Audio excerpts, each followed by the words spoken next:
Adding creativity into my planning and goal setting sessions makes me feel way more motivated and actually excited to look back at my plans, lists, and goals. I was definitely one of those kids in high school and middle school who would make study guides with different markers and highlighters, but for me, it made schoolwork way more fun and made me actually motivated to do it. And I apply that same thinking to making to-do lists and creating plans around my goals. In fact, I've been doing this since before I even had an iPad or started a business.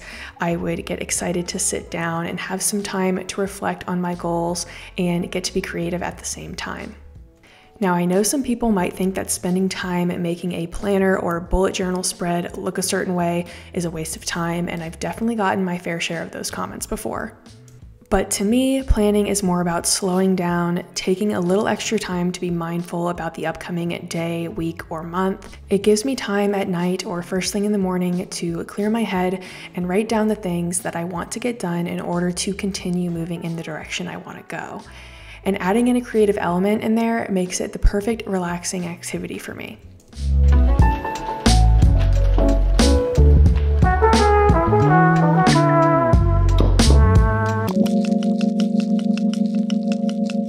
So the first tip I have is to plan first and decorate later. The most important part of your planning session is actually planning out your day and writing out things that are truly going to be helpful for you to stay on track with your goals throughout that day or week or month. So what I like to do is start by planning my day. I just use an off black color. This is something I learned from working with different graphic designers.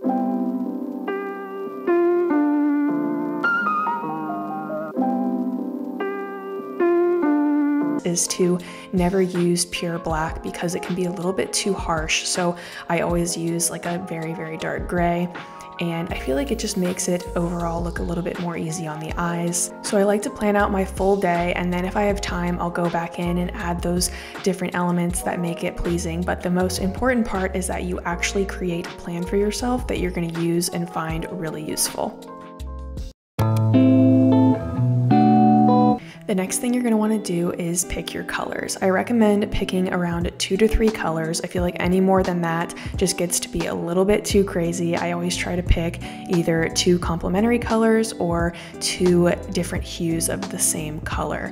And whenever I find a color combination that I like, I always add it to my color presets in Goodnotes so that I have it and I can go back to it. And then over time, I eventually have built up this palette of colors that I love using. I always tend to go for lighter, more pastel colors. I just feel like, again, they're very easy on the eyes and a lot of them go together, and it's kind of hard to make pastel colors look bad.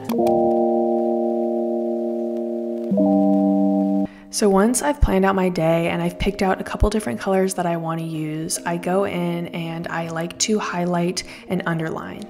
I like to do things like highlight all of the header text or underline all of the header text. I also like to use different colored text to kind of section off my day. So I'll put all of my work tasks in one color, or if there's more personal tasks, those will be in their own separate colors so I can see what my day looks like more visually, but you are color blocking at the same time. So it's serving the purpose of making your spread look vibrant and pretty, but it also is serving a functional purpose of visually showing you how your day is broken up. I also like to do complementing colors with the highlighter and the pen color. Again, this is all just experimenting, having fun with it, getting a little bit creative, and also using it as a functional tool as well.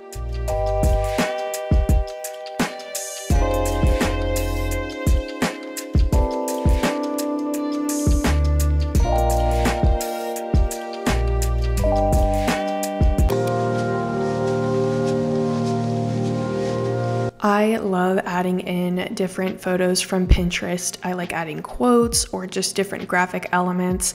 I think it's no secret on here that I am obsessed with Pinterest. And I always have a ton of Pinterest photos downloaded on my iPad already, just from making vision boards and things like that. So I always have a list of different quotes and graphic images that I can use in my spreads. What I really love doing with these is using the free crop tool in Goodnotes to kind of outline the text, and it makes it look a little bit scrapbooky, and I just really love that feel.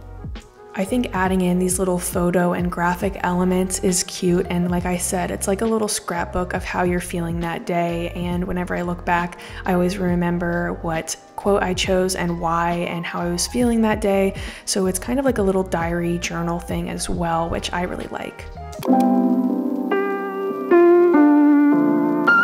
An app that I found recently that I absolutely love for doing this, that I don't do all of the time, but whenever I have a few extra minutes in my day, I do like to do this. It is called the Object app, and basically you can take any picture from your camera roll and you can crop it in all different shapes and sizes, and it's just a very clean way to crop certain things, and you can get super creative with this. You can crop different gradients into different shapes, crop quotes, or even just photos, and you can, make your own little scrapbook of what you did that day, maybe a picture from your morning or anything like that. If you are somebody who maybe likes to save memories and you use your planner as also like a little memory book as well. I know a lot of people do that, which I think is a really cute idea.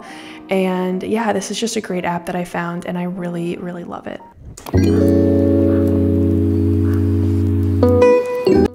Of course, I love adding in digital stickers and things like this. I actually just did a video all about the Elements tool in Goodnotes, and I show you guys how to use the tool, how to upload different stickers. You can upload different Pinterest images, you can upload different drawings you have created within Goodnotes. Like for example, I have a star that I drew that I added to the Elements tool, so I will just continuously use that hand-drawn star over and over again, so I don't have to draw it each time. Little things like that that can just add a little bit of something to your planner and make you excited to look back on it. I also like to add in little spark lines, highlight lines. I don't even know what you would call these, but I use these all the time, and I feel like it just, I feel like I'm a broken record with this, but it adds to that kind of scrapbook feel, and I just love adding these, and I feel like it always just makes whatever image or sticker I use, if I use that around it, I feel like it just makes it pop and look really nice.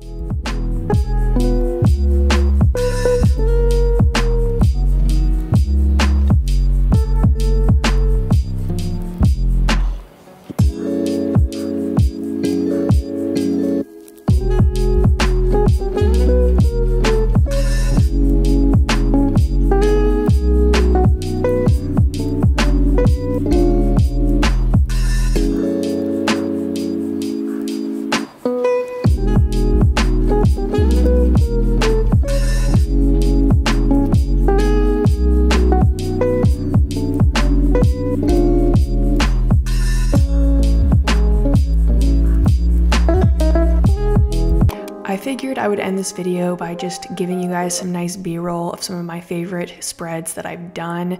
These are all really simple. Again, this doesn't take me that much time. I know it can look like it takes a bunch of time, but it's really just picking some colors, adding some highlights, adding a couple stickers, and maybe a Pinterest picture. And it only takes 2 minutes tops to add in all of these elements, especially after I've been doing it for so long, gotten very efficient with it. And yeah, like I said at the beginning of the video, this just really helps me to get motivated to come back to my planner and check off my list and check back in with my goals. And I find that it just helps me stay motivated, and it also gets me excited to plan, because I know sometimes planning out your day or week or month is so mundane, and you can, a lot of times I'm planning the same tasks over and over again because that's just the nature of what I do, and so it can get a little bit repetitive and boring. So I find that by having a little bit of creativity, adding in a couple elements, just really motivates me to stay organized. One of the questions I see in my comment section and DMs all the time is people asking me how to actually use their planner. And the advice I give, aside from just building up the habit of doing it like you would working out or meal prepping, is to make it something that you enjoy coming back to. And my favorite way to do this is by making my planner look nice. Again, this isn't something that requires hours of time, but just a few extra minutes that can help set yourself up for success and make your planner something that you enjoy coming back to.